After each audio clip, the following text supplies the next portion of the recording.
पीलू बैल को बचपन से ही एक पुलिस वाला बनने का बहुत शौक है। पुलिस वाला बनना और मुजरिम को पकड़ना ही पीलू बैल की जिंदगी का इकलौता मकसद है।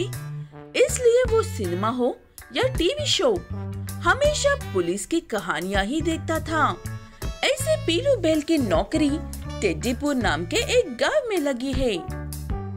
टेड्डीपुर मतलब सभी तोड़फोड़ करने वाले मुजरिम होंगे वहाँ पर। ऐसे मुजरिमों को पकड़कर अपनी लाठी से सबक सिखाने का अलग ही मजा है। ऐसे कहते हुए पीलू बैल को ये बात पता नहीं है कि टेड्डीपुर गांव के लोग बहुत ही अच्छे हैं। वहाँ पर किसी से झगड़ा करना या मारपीट करना तो दूर की बात है, वो एक दूसरे से गुस्से में भी बात नहीं करते हैं। गाँव वालों, अब आपको चिंता करने की कोई जरूरत नहीं है। मैं आप सबका रक्षक पीलू इंस्पेक्टर हर वक्त आपकी सुरक्षा में लगा रहूंगा। पीलू बैल का भाषण सुनकर गांव वाले एकदम से हैरान हो जाते हैं, क्योंकि इससे पहले कभी भी और किसी ने भी ऐसे शब्द इस्तेमाल नहीं किए थे उस गांव में। लगता है इंस्पेक्टर साहब कुछ ज्यादा ही जोश में आ गए हैं। कोई इन्हें बताओ कि इस सब की कोई जरूरत नहीं है। आइए इंस्पेक्टर साहब, मैं आपको आपका स्टेशन दिखाता हूँ और साथ ही रास्ते में आपको इस गांव के बारे में बता देता हूँ। ऐसे कहते हुए छीलू बैल इंस्पेक्टर पीलू बैल को रास्ते में सारी बात बताता है। वो सुनने के बाद पीलू बैल को विश्वास ही नहीं होता है। ऐसे कैसे हो सकता है? ये नामुमकिन है। ये एक भी गलत काम नहीं और गलत बात नहीं। सदियों से ऐसा ही चलता आ रहा है। मैं ये बात नहीं मान सकता हूँ। ऐसे कहते हुए पीलू बैल हर वक्त गांव वालों पर चुपके से नजर रखता है और बिना वजह उन्हें पकड़कर परेशान करने लगता है। ओए रुक, ये तो चीलू का घर है ना? तुम ऐसे चुपके से क्यों भाग रहे हो यहाँ से? सच बताओ, क्या चुराया है तुमने? पागल हो क्या? ये मेरी बहन का घर है। बच्चे मुझे नहीं जाने दे रहे हैं कहकर चुपके से जा रहा हूँ तो शोर मचा रहे हो। ऐसे कहते हुए वो बैल वहाँ से भागने की कोशिश करता है, लेकिन पीलू बैल उसे वहाँ से जाने नहीं देता है। तभी अपने घर के बाहर इतना शोर सुनकर चीलू बैल और उसके बच्चे बाहर आते हैं। तुम अभी तक यहाँ हो? मैं इन बच्चों को और नहीं संभाल सकता हूँ। जो करना है कर लो। मैं तो चुपचाप ही जा रहा था। इस बेवकूफ पुलिस वाले ने रोक लिया है मुझे और ऐसा शोर मचाने लग गया।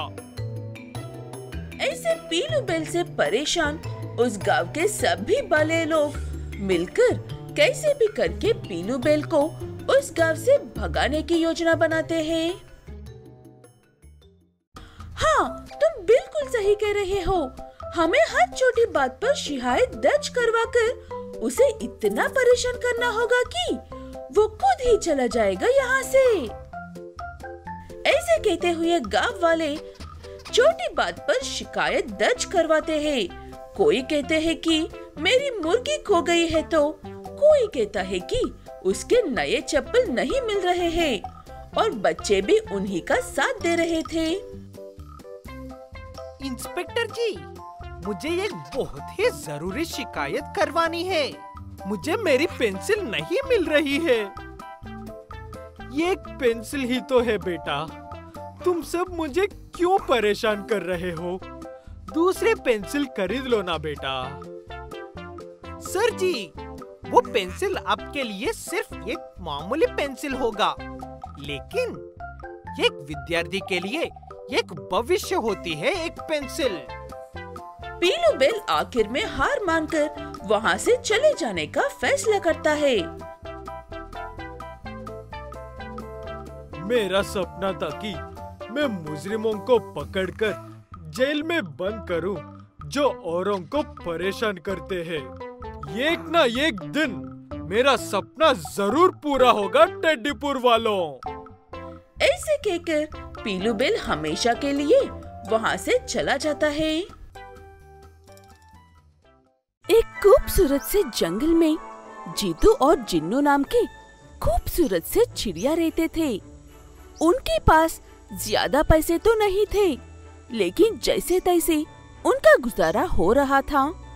ऐसे वो लोग उनके पास जो है उसी में खुश रहते थे। उन दोनों को सिर्फ एक ही बात की फिक्र थी, उन्हें बहुत लंबे समय से बच्चे नहीं हैं। सुनिए, इस साल तो हमें बच्चे होने चाहिए, ऐसे मैं पूरे दिल से प्रार्थना कर रही हूँ। बच्चे ना होने का दुख मुझे भी है जीतू, लेकिन एक विश्वास है कि एक ना एक दिन ऊपर वाला हमारी मदद करेगा। ऐसे हर रोज बातें करके दुखी होते हुए एक दूसरे को हिम्मत देते हुए रहते थे जीतू और जिन्नू चिड़िया। घर में अकेले बैठे पर मुझे अच्छा नहीं लग रहा है जी। मैं भी आपके साथ आऊंगी भोजन की तलाश में। ऐसे कुछ देर बाहर रहूंगी तो अच्छा महसूस होगा। जिन्नू भी बिना कुछ कहे उसे अपने साथ लेकर जाता है। ऐसे जाते जाते उन्हें रास्ते में एक पक्षी के घोंसले से अंडे नीचे गिरते हुए नजर आते हैं। वो देखकर जीतू और जिन्नू तेजी से उड़ते हुए जाकर उन अंडों को फिर से उस घोंसले में ही रख देते हैं। कौन हो आप लोग? मेरे घर के पास और मेरे अंडों के पास क्या कर रहे हो? घबराइए मत, तेज हवाओं की वजह से नीचे गिर रहे आपके अंडों को बचा रहे थे हम। आप लोगों का बहुत बहुत शुक्रिया। अगर आप लोग ना होते तो हमारे बच्चे आज जिंदा नहीं होते। आप और आपके बच्चे हमेशा खुश रहना। वो बातें सुनते ही रोने लगती है जीतू। बात क्या है कहकर वो पक्षी पूछने पर जिन्नू सारी बात बताता है। वो बात सुनने के बाद उस पक्षी को भी काफी दुख होता है। बच्चे नहीं है सोचकर दुखी मत होना आप लोग। बिना स्वार्थ के मेरे बच्चों को बचाने वाले अच्छे लोग हो आप। ऊपर वाला जरूर आप दोनों की मदद करेगा। ऐसे हिम्मत देकर वो पक्षी उन्हें वहाँ से भेज देती है। आराम से सो जाओ जीतू, सब अच्छा ही होगा अपने साथ। अगले दिन सुबह हमेशा की तरह भोजन की तलाश में निकले हुए जिन्नू को एक पेड़ के पास छोटा सा तोते का बच्चा नजर आता है। वो घायल था। अरे, लगता है इस तोते के बच्चे को चोट लगी है। मैं जाकर उसकी मदद करता हूँ। ये कहते हुए जिन्नू उस तोते के बच्चे के पास जाकर उसे पट्टी करवाकर उसे अपने घर लेकर जाता है। वो छोटा सा तोते का बच्चा जीतू को भी पसंद आता है, इसलिए उसे बहुत प्यार से देख लेती है। ऐसे कुछ दिनों बाद उस तोते की तबीयत ठीक हो जाती है। तब उसके जाने का वक्त आकर मेरा इतनी अच्छी तरह से ख्याल रखने के लिए आप लोगों का बहुत बहुत शुक्रिया। अब मैं चलती हूँ। इतने दिनों में तुम भी हमारे परिवार में एक सदस्य की तरह मिल गए थे तोते। तुम यहाँ से जा रहे हो तो मुझे अच्छा नहीं लग रहा है। मैं तुम्हें जाने के लिए नहीं कह सकती हूँ। आप लोग बहुत ही अच्छे पंछी हो, इसलिए मैं कौन हूँ ये जाने बिना ही आप लोगों ने मेरी बहुत मदद की है। मैं एक जादुई तोता हूँ। आप लोगों को बच्चे नहीं हो रहे हैं, इस बात की काफी दुखी हो रहे हो ना? इस फल को दोनों आधा आधा करके खा लो, आपकी समस्या खत्म हो जाएगी। ये कहते हुए वो तोता दोनों चिड़ियों को एक जाम देता है। ऐसे उसके वहाँ से जाने के बाद जिन्नू और जीतू उस फल को खाते हैं। ऐसे कुछ ही दिनों में उन्हें एक खूबसूरत चिड़िया का बच्चा होता है।